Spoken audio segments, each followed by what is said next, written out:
Oh. Oh. Oh, it feels good. I almost want to lay on the ground and do a serious back crack. Can I try it? Let me see if I can do it. Anyone comes by and wonders why this old man is laying on the ground cracking his back. Ugh. That didn't work. I tried. Good morning. Didn't work. Felt pretty good. I didn't get any cracks that I so badly craved. Coffee again. Coffee is good for me. Stop saying that. I went to the doctor yesterday, and the doctor said, make sure you're drinking enough coffee. Are you drinking enough coffee? I'm worried about you, Ken. Looks like you might not be drinking enough coffee. And I said, hey, doctor, don't worry about that, doctor. One thing I do well in my diet, one thing I'm very consistent about is my coffee consumption. Hello, Julian. Hello, Chris. Hello, Randy. Hello, Debbie Pete. Hello, James Marquardt and Francic. Copperhead. Tijan. Wesley. Good morning, Keith. Thank you for joining. Hope you're having a good Wednesday morning. Hello, Susie. Hello, Tim. I keep doing some stretches. Some very lame stretches. It's better to do lame stretches than no stretches at all, we all know. Hello, Keith. Hello, Ghost Rita, Webfoot, Bird Senior, Sharon Piotrowski. Oh, yes, Keith, I am downtown. I'm coming at you. Downtown Naperville. And I'll do my quick spin. This show was brought to you by Two Bostons. Kind of the cutest pet store in the Naperville area. I think it just used to be this one location. But now there's a few different ones popping up that aren't nearly as cute. But anyway, so kind of fancy pet stuff. Some very rugged toys that I've purchased before that have lasted a long time. You asked, how's the smoke? Oh, good morning, Keith. The other Keith. We have a haze. There's no doubt there's a haze. I mean, you can see behind me. I don't know if you can see. I don't know if you might just think it's kind of a morning fog, but there's a haze. And I don't know, are those Canadian fires still burning? But the sky isn't nearly blue like it should be. Those aren't clouds. This is kind of gray haze. Wonder if it's actually affecting the temperature. Here it is. It's June 28th, and I am wearing a coat. Wonder if it's keeping the temperatures a little lower than they normally would be. I don't know. But anyway, good morning to you. My name is Ken Tracy, and this is Coffee with Ken. This is, it is Wednesday morning. It is June 28th. It is 6:52 a.m. 5:52 a.m. Sometimes I add an hour to the day. I try and tell my bosses at the Super Target, my version of the time, hey, it's really almost punch-out time. Can I leave a couple minutes early? And they'll look at their watch and go, Ken, it's still over an hour left in the workday. I go, oh. Then I'll go back to the cereal aisle and stock some more shelves. That doesn't really happen, but it'd be funny if it did. But anyway, happy Wednesday to you. This is a little show I've done for quite some time. It is a show about me talking and sharing some ups and downs we all have in life, sharing some experiences, sharing some feelings, kind of sharing a little bit of my morning with you. And it's something I enjoy doing for some reason. Every morning I wake up going, do I want to talk today? And usually first thought in the morning is, no, I don't want to talk today. But then as my morning progresses, I brush my teeth, I do my stuff, I get to my Starbucks, It's a large garbage truck in an alley unloading or loading or dumping garbage, and the echoing is reverberating through the downtown. But anyway, as my morning progresses and as I order my coffee, I go, well, I could sit quietly in Starbucks and drink my coffee, or I could come right outside because my Starbucks is right over there. Hello there, sir. And I don't know. Today I wasn't very adventurous. I just walked right across the street, found the first reasonably dry bench, wall, flower bed container. You know, this is what I'm sitting along. There's the flower bed that it is guarding. I kind of consider it a bench. I mean, it's certainly made for sitting. It's probably 2.5 feet wide, and it's quite comfortable. Good morning, Mason Lockwood. But anyway, for those who've been watching a while, you know this isn't just a show about me talking. It's a show about much more than that. It's a show about me sharing my love of coffee. And with that in mind, I got a nice hot cup of coffee in front of me, and I'm so excited to take my first sip. Well, thank you, Brick by Prick.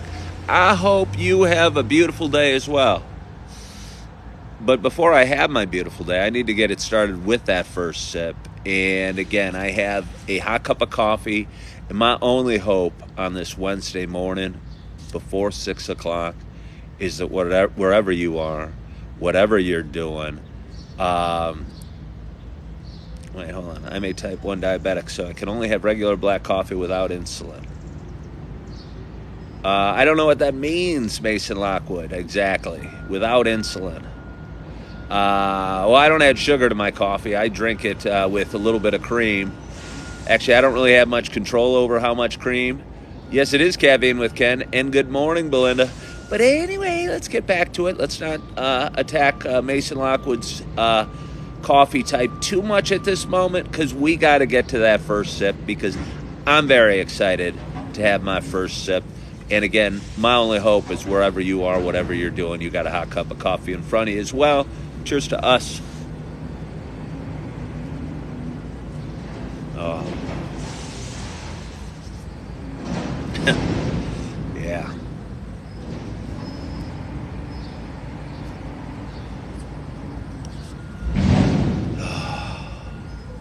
Coffee time is a beautiful time.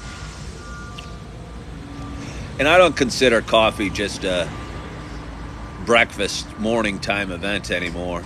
I used to for a while.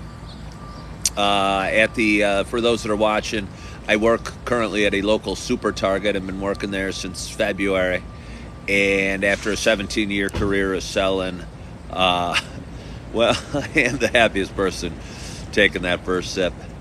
May your day be as good as coffee. Yeah. Without taking a shot of insulin. All right. The face of my coffee looks just like me. I think that's a mermaid. I'm getting lots of suggestions. Grow out my sideburns to go with the Birkenstocks. These aren't full-time. I like to rest my feet from my work shoes. And I'm all set and ready to go to work today. But before I put on my shoes, which I don't know. I mean, they're just kind of tennis shoes or walking shoes. But since I wear them at work, I don't look at them with the same joy. I might look at it as another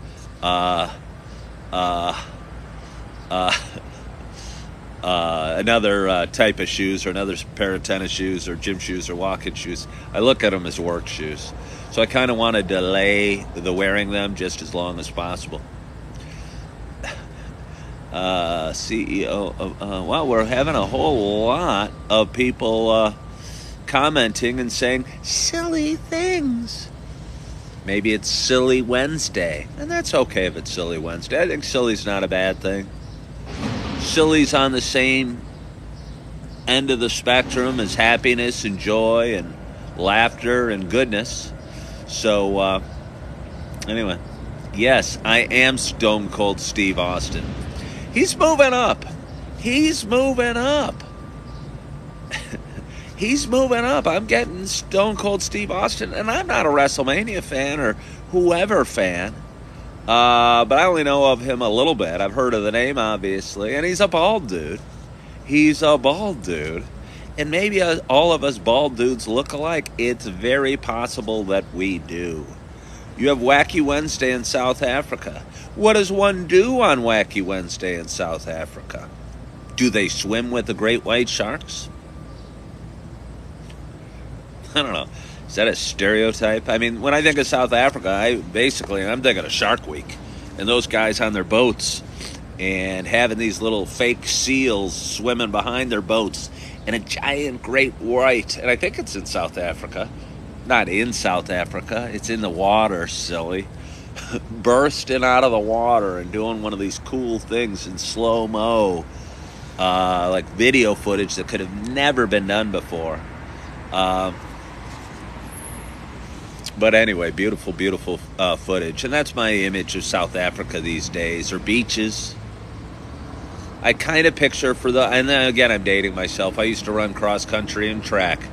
I think of Zola Budd running against Mary Decker Slaney or Mary Decker Tab or whatever Mary Decker she was in the 84 Olympics at the LA Olympics, and them getting caught up and Mary Decker falling down and being on the infield crying and kind of looking a little bit like a spoiled brat.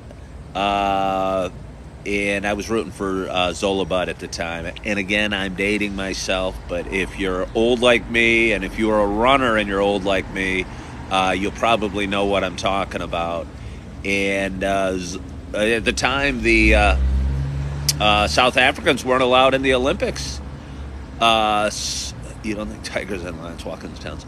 The South African wasn't allowed in the Olympics, and Zola Budd moved to Britain and ran for Britain in 1984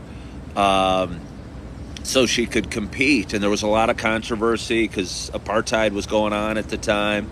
And but anyway, as a running fan, and she was a young lady, I was a fan of hers, and she ran barefoot in the Olympics.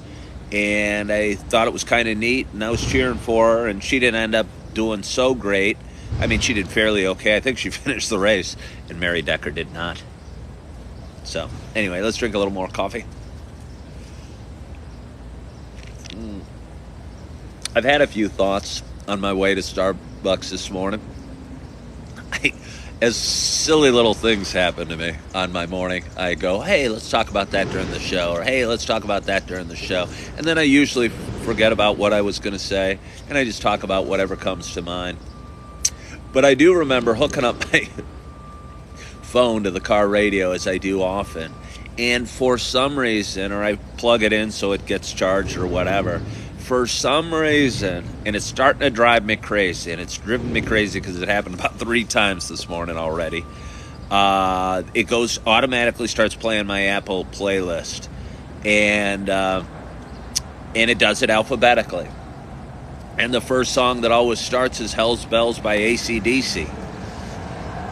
And I love that song, or I used to love that song, but I must say I'm getting tired of it starting every time I hook my phone into my car. And I tried to fix it, and then Sin City by AC/DC came up. And then I tried to fix it, and All Out of Love by Air Supply came up. And it kind of made me happy. And I go, I'm either going to listen to Hell's Bells by AC/DC or Sin City by AC/DC or All Out of Love by Air Supply. And I went with the Air Supply. And I've sung it for you before, so I don't think I'm going to sing it for you today. I know it disappoints you. But that's all I got about that. RJ asked if I've tried the olive oil coffee yet. I have. You know I'm a traditionalist, or cheap, and I like the $2.88 coffee they give me with cream.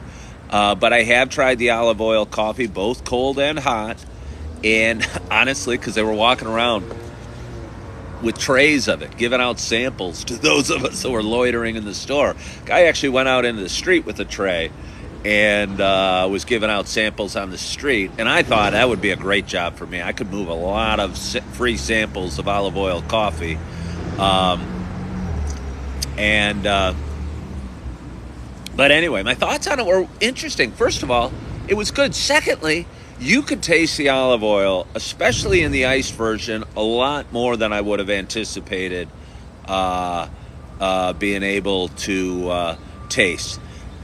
I'm a big fan of dipping bread in olive oil and Parmesan if I go to an Italian restaurant or even occasionally at home. But anytime I'm at an Italian restaurant and they have those bottles and the whatever on the table, I love mixing the two together, and I love dipping the bread in it, and I think it tastes so good. You could taste the olive oil, especially in the iced version of this coffee. It was reminiscent of the same sort of flavors you get dipping the bread in the oil and Parmesan. But it was nice, and I wouldn't expect it to be nice. I wouldn't expect olive oil to taste good in a coffee. But it was surprisingly good. It was surprisingly good, and I imagine Starbucks did a little bit of research before they start dumping things in their coffee and selling them in a major way. Bread with olive oil, red pepper flakes, and Parmesan. Oh, yeah. Yeah, you can add pepper or Parmesan or you always... Hello, Josh. So many good little things to throw in that in such a simple, not meal, but I'll tell you what, if you're desperate and you're in a hurry and you don't feel like cooking, I don't know. It's bread and oil and cheese. It's pretty good. Hello, the Finnegans from Romeoville. Have I been thinking a lot lately? I usually do think a lot. That's the whole reason for this show, because I got all these thoughts bouncing around this 7 5/8 head. It's a rather large head, and it needs to come out somewhere. And nobody will listen to me. I can't pay enough for somebody to sit next to me and listen to me at Starbucks. And I don't feel like harassing the employees and just kind of sitting there by the counter and talking to them. I don't want to be one of those guys. So what I'd rather do is come out here, because I don't make you guys watch. I don't make you listen to my ramblings. You do it by choice. I would think most of you would have other things you'd want to do, but you don't, so nor do I. So we're together with our relative lack of things to do on this Wednesday morning, and I'm coming at you from Naperville. And it's 6:06, and I don't know how much I have for you today, but I do know it's a work day for me. I get to go to work today. I'm very excited about it. It's going to be the best dang work day I've ever had. I should show the Audi. I don't know that I need to show the Audi, but thank you, Max. That's a fine suggestion. What was I going to say?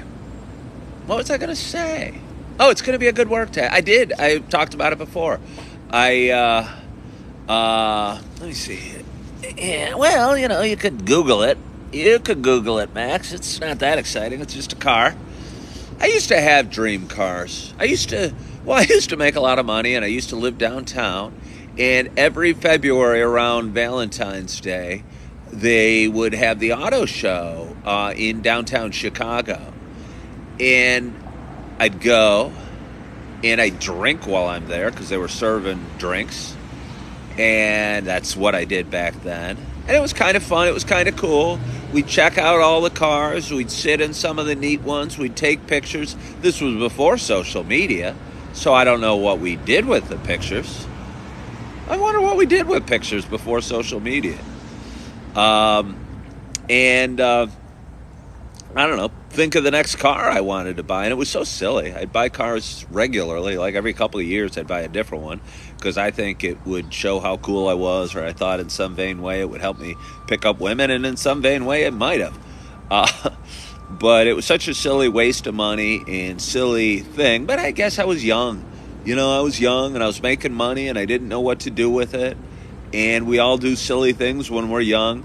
And that was me... I don't know, doing silly things. Can I drive a manual, also known as a stick shift? I sure can. The very first car I learned to drive on was a Toyota Tercel. It was some sort of weird orangish one that was kind of a station wagon. I don't think for sure it was a Tercel. It was my parents' car. It was some sort of station wagon. It was orange, and it was a stick shift. And if I was teaching somebody how to drive stick shift, I'd do it the way I learned. It would be to start the car without actually putting on any gas and just slowly pulling your foot off the clutch till the car moved forward and got going at a very slow pace. Because once you kind of get the feel of how fast to take your foot off the clutch, once you realize, hey, I get to add gas to the equation, it makes it a lot easier. And I used to enjoy driving a stick shift. I used to have a sports car with a stick shift during my car buying phase. And I used to enjoy it a lot. I guess I kind of miss the stick shift. I don't know if I'd ever buy another stick shift. I don't know. I mean, I probably would. I probably would. It was, I used to like them. Cars are so fast these days. Cars are all so fast these days. My first real car I purchased was the Nissan 240SX. I bought it in 1990 after graduating college, and I was working my first job. And I think the car cost, the sticker on it was like $17,000 and change, which I don't know if anyone out there remembers what this car looked like. It was kind of a sporty looking car. It was a sporty looking car. And I was so excited. I remember pushing the button down and the window would go all the way down at the same, with one push of the button. I thought it was the coolest thing because I'm sure my parents made me roll up the windows. I doubt we ever had power or anything. But the car had like 160 or 50 or 80. I don't think it had 180. It might have been 160, might have been 150 horsepower. And I don't know how many car people are out there. But that's not a lot of horsepower, especially for a car that looks kind of sporty. Because you'd pull it up to a light, and again, you're young and you're stupid, and you'd want to be cool, and people would like race off the line. And some old grandma in a station wagon could have blown me off the line because the car wasn't fast at all. I enjoyed that car. I liked it a lot. I was just starting out in this brokerage business and decided for a while I didn't want to do it. Oh, somebody has a habit of going into two Bostons. Good morning. Oh, hello, little one. Oh, yeah, you don't like me. I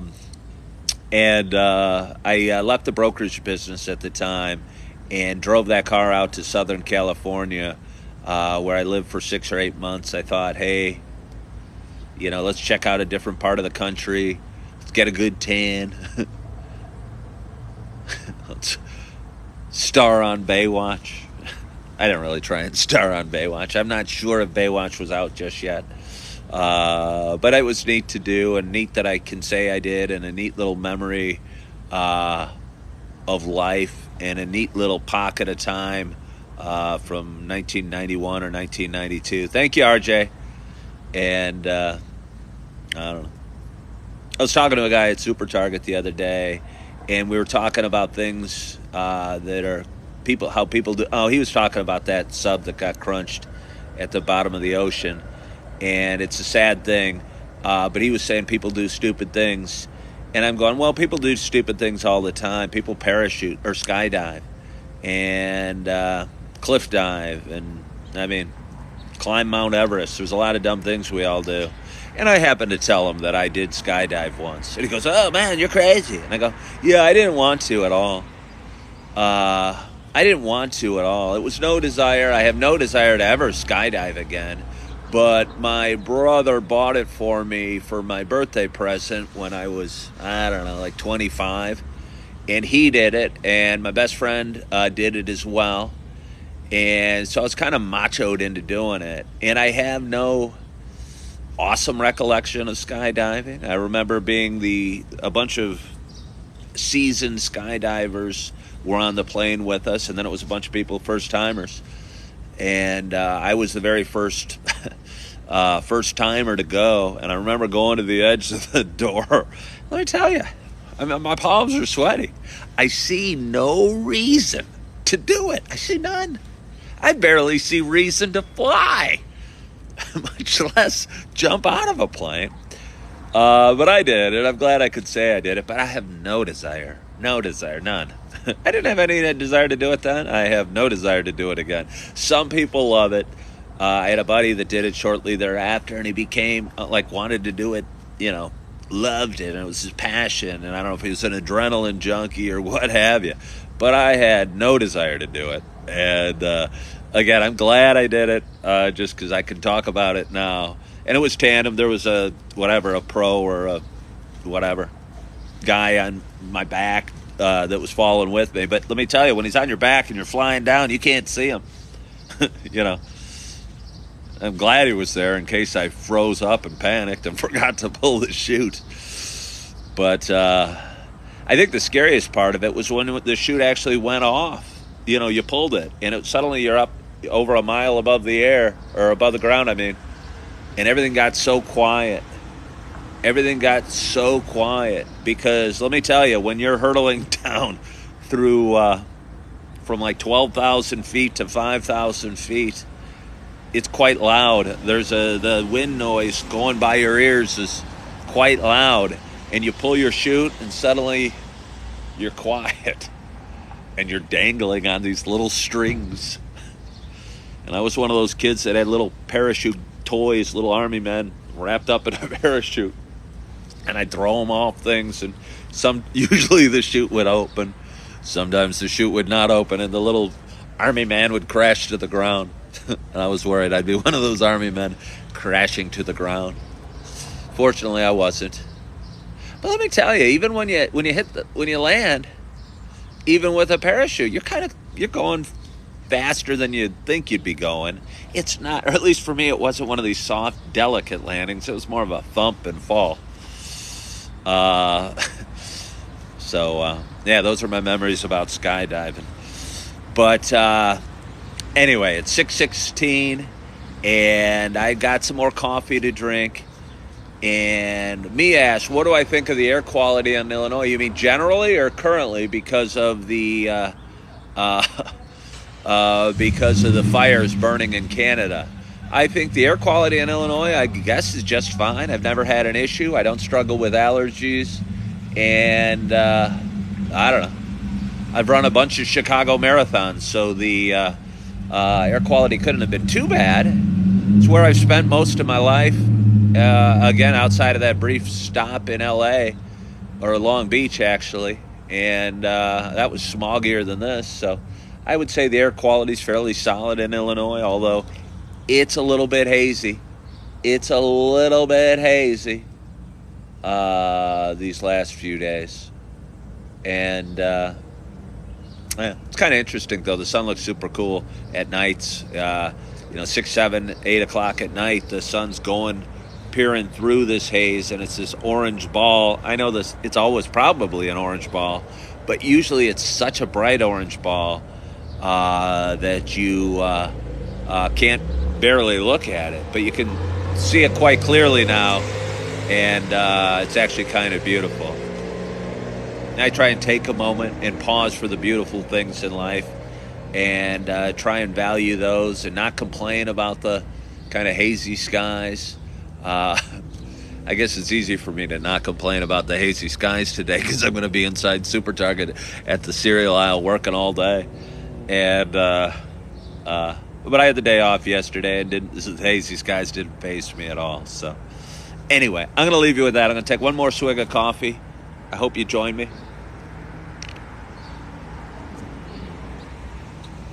Oh. It's a temperature now I can almost chug it. I like to sip my coffee, but chugging my coffee is not too bad either. But excuse me, Byron, thank you so much for following the live creator. And Rico, I appreciate the comment about my haircut. It is a lovely haircut. And Cynthia Lewis, I so appreciate you hopping on. I'm just signing off. I get to be at work in about 40 minutes. It's about a 10-minute drive from here. I've got a few things I'd like to do but between now and then, and one of them is drink another cup of coffee. So I want to thank you guys all for joining me. on this Wednesday morning. I hope you had a wonderful night's sleep. I hope your week's going well. I hope you're feeling good. You're enjoying the beautiful things that are around you, like flowers and sunrises. You enjoy the sunset tonight, and you're feeling good, and you're living in the moment. You're loving yourself. You are forgiving yourself. And as always, I hope to talk to you soon. Bye-bye.